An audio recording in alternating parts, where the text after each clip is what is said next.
Hi, I'm Tristan Thomasino and welcome to another Buxton brief, and we're kicking off this week with a great auction that we've got this coming Saturday at 10 Kerr Street in Kingsville.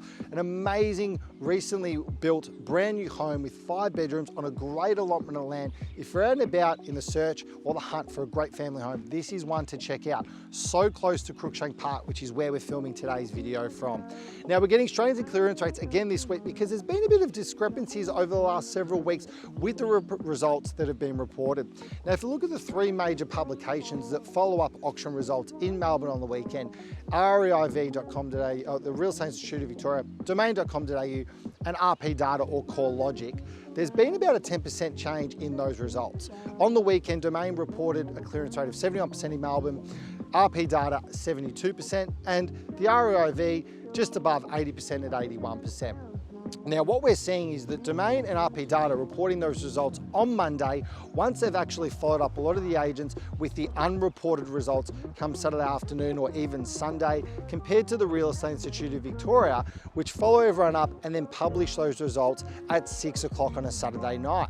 Now, what we'll find with those results is that a lot of them, there's been about 500 on the weekend that were unreported, including or plus 111 withdrawn properties. Now, statistically speaking, that means that the clearance rate is deceptively a lot higher, and subsequently, once those results are actually taken in, there are a lot of passed in results that those agents haven't followed up and reported.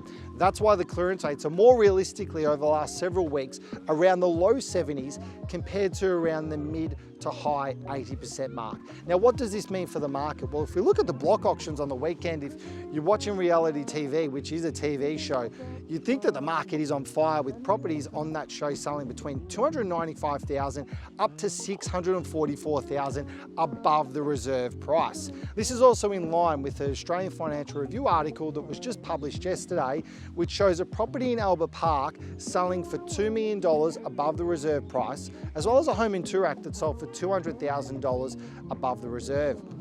Now, on the flip side of that, there was a home in Williamstown, great family home, really close to the beach, that passed in for $4.5 million against a reserve of $4.9 million.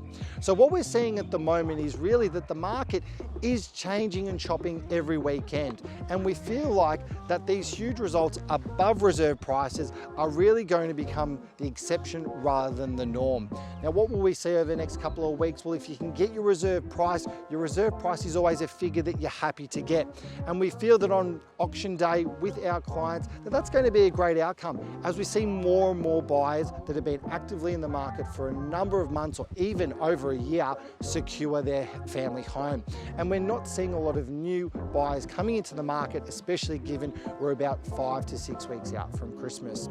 So what are we going to see over the next 2 to 3 weeks? We're going to see a mixed bag of properties passing in potentially and post-auction negotiations taking place, which, to be honest, we haven't really seen all year given we've been in and out of lockdown. But as always, we'll keep you up to date with that, and we look forward to seeing you out and about our opens and auctions this weekend.